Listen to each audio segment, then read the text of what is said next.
Hello and welcome to Epiphytic cacti. Today let's look at the species Rhipsalis grandiflora. I have an interesting spread of plants on the table here because this plant is commonly confused with two other plants.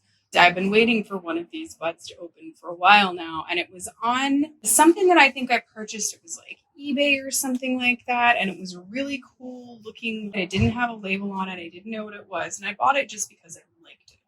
As I kind of went on my journey of learning more about Rhipsalis, I'm obsessive, especially when it comes to plants. But this one, I was pretty sure that it was Rhipsalis grandiflora, but I really needed to wait for it to bloom to be able to confirm that ID. And so it has bloomed now, and I can confirm that it is, in fact, Rhipsalis grandiflora. And the plant that we're talking about is the one with the flower on it. And I liked it so much that I purchased two of these little plants. This is where things kind of get interesting because I have purchased this same plant multiple times from multiple different places. And sometimes I do that out of curiosity, especially when I see one that looks a little bit different. And so, interestingly enough, there was another species at one time that was called Rhipsalis hadrosoma. Now, Rhipsalis hadrosoma has since just been reduced to being Rhipsalis grandiflora. So it's technically no longer its own species. It has a different growth habit. And it is that growth habit of that specific plant that is confused with another plant. And the other plant that it is very commonly confused with is Rhipsalis neves-armondii megalantha. So one of the big things about this video is figuring out how to tell them apart. This is the one that I got that has bloomed that I can confirm is Rhipsalis grandiflora. This is the one that is Rhipsalis hadrosoma that has been reduced to be Rhipsalis grandiflora. And you can see right off the bat the difference in their habit. So this one has more of a trailing habit, whereas this one seems to be doing some kind of bushy thing. Now, this will eventually start to hang down, but what's interesting about this is so not only do I have this version of this, which came from a completely different source, from this version of this.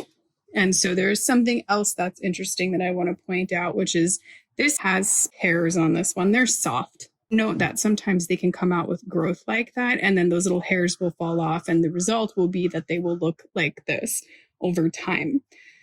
So you can see that on this plant, some of the older branches are missing those hairs, but again, you can see this kind of upright growth. In all of these forms, the branches, the segments, they have a determined set length that they will grow to.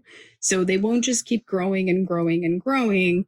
So you can see here, there's a determined set length there, and then you can see here, there's going to be a determined set length here. It won't just keep growing, but you can see that the set length seems to be of two different lengths on these specific plants.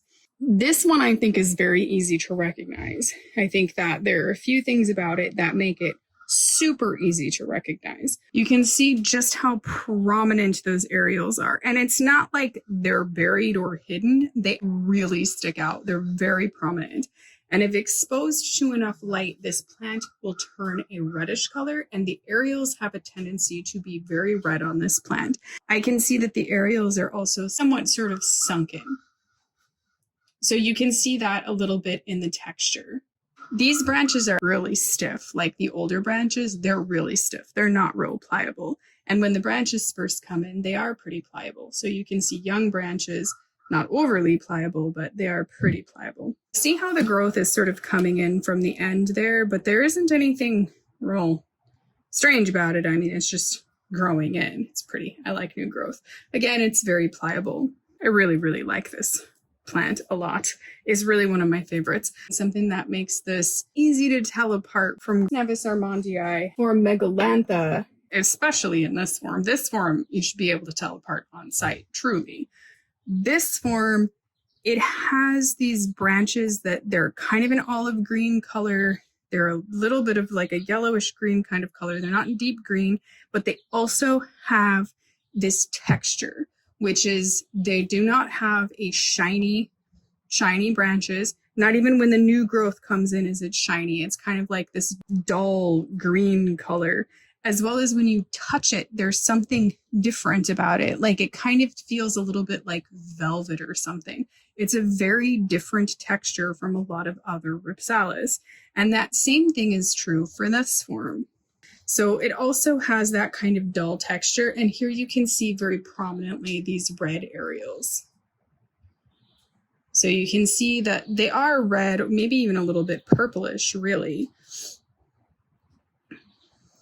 And this is very interesting because let's take a look at the new growth that's coming on this one. So you can see how the new growth as it's coming out is very similar. And one of the things that I really want to point out about this, and this is important for being able to determine the difference, is that when this new growth is emerging, it's emerging from exposed areoles. They're not hidden, they're not buried. So they just grow out. There's nothing really special about this. Whereas neves-armondii, that's not the case. You can see the kind of striking resemblance between those two forms. But when we look at how neves-armondii's new growth emerges, it emerges very strangely. So see how this new growth is coming out? It's like doing some kind of weird thing. That's because the areoles on these are buried. They're not actually completely exposed. So it's not just growing out of the areoles, it's growing underneath the surface at the areole.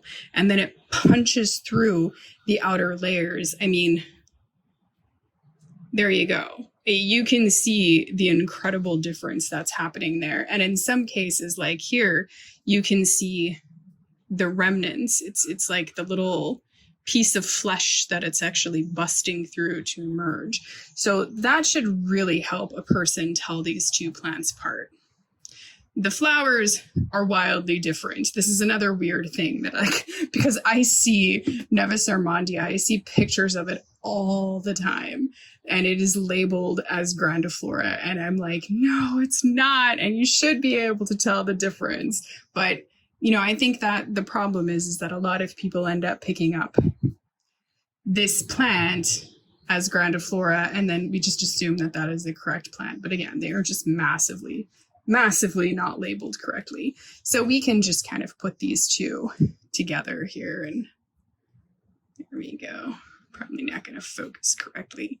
But I mean, generally, let me kind of turn this around here.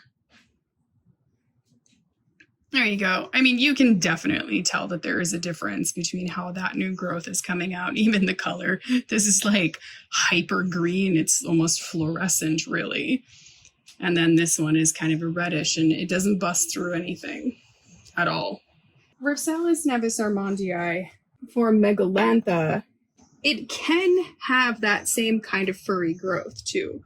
So here, this one has this kind of furry growth that comes out. If you were in the United States, an easy way to get a hold of these plants if you were looking for them. This came from Groovy Plants Ranch, and it came under the name Rhipsalis flacosa.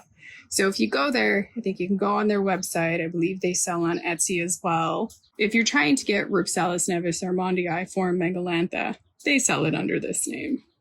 If you are trying to get, and this is where things get wildly confusing, if you're trying to get Rhipsalis grandiflora, the form that is specifically the Hadrosoma form, it is also sold by Groovy Plants Ranch, and it is also sold under the name Rhipsalis neves-armondii. So that's where you can get these from. Hopefully they don't fix their labels because that would make this kind of difficult.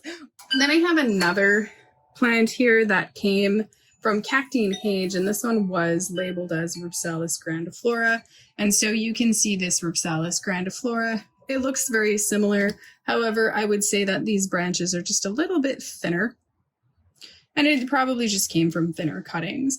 Whatever was going on with this plant, I think that this was grown in a place that created these just really thick branches. You can see how thick those are. These are not skinny, slender branches by any stretch of the imagination, but you can sort of see the difference there between those. This one is just rooting. And I think that one of the most difficult things about this plant probably is rooting it. These took okay, they're perfectly fine. It's even starting to produce new growth and stuff.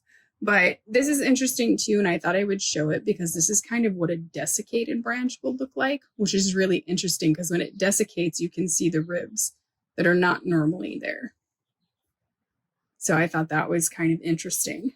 And, you know, it's just one that because its branches are so thick and dense, I mean, very similar to megalantha, it's one that will benefit from being in a smaller pot than your other Rhipsalis, a better draining mix than your other Rhipsalis, or watered quite a bit less than your other Rhipsalis. Those are just tips because the branches are so thick, it obviously just needs a little less water. And that was something I had touched on before about this form. When I got the plant, the potting media that it was in told me right away that particular plant definitely does not like the same amount of water. Another plant that this one gets really confused with quite a bit would be Rhipsalis lindbergiana. And the difference between these is really easy. One, these branches are generally quite a bit thinner. And two, I don't know if you can tell, but they grow of an indeterminate length. So they'll grow and grow and grow and grow. And this is just the best example that I have of this. It's just little rooting cuttings. One of the other things that I thought was really interesting about this plant was that I thought it was going to be a slow growing plant. I definitely thought that. And it's always funny because I think Rhipsalis just keeps surprising me and surprising me and surprising me. And I say this a lot, but if there's one thing that seems to be true about all Rhipsalis, they like to grow. So that it surprised me about this one because of the thickness of its branches. And I think, you know, it being so sturdy and kind of stout like that, I really truly thought it would be a slow grower, but it really hasn't been. It's a pretty good grower, just like every other Rhipsalis. So why don't we zoom in and take a close look at these rather remarkable flowers. Okay, so getting this to focus is a little bit hard on this little flower. But here I also wanted to point out these buds. So both of these have decided to do some kind of little bloomy thing at the same time here. So here's an idea of what the buds start out like. And again, you can see that these flowers, unlike how neves-armondii flowers form, they are formed right out of the areole. They don't form underneath and then punch through. So again, because these areoles are exposed, there's no need to do that. That's what the buds look like. As these are young plants, of course, they only have like 1 or 2 buds on them. As the years go on, these will produce explosive amounts of flowers. I have seen some of the most gorgeous pictures of this will flower out of just like tons of areoles simultaneously. And how you get them to do that is sunlight, of course. This I have long thought has been one of the most well-formed Rhipsalis flowers. And by well-formed, I mean exactly that. It is a very beautiful shape, very uniform. You can see that the flower is not small for Rhipsalis. The way that this flower is shaped is really unique and a real easy identifier for this one. So the stamen you can see forms this really perfect circle like this and then just shoots out in this spray that stays uniform. And you can see what I mean. It's like this perfect circular shape.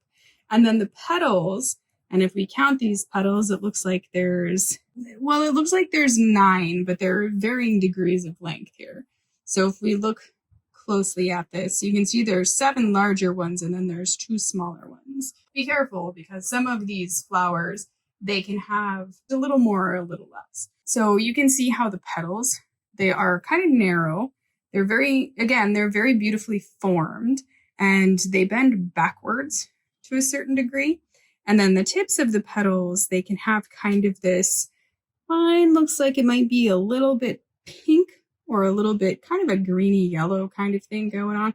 It's very difficult to describe.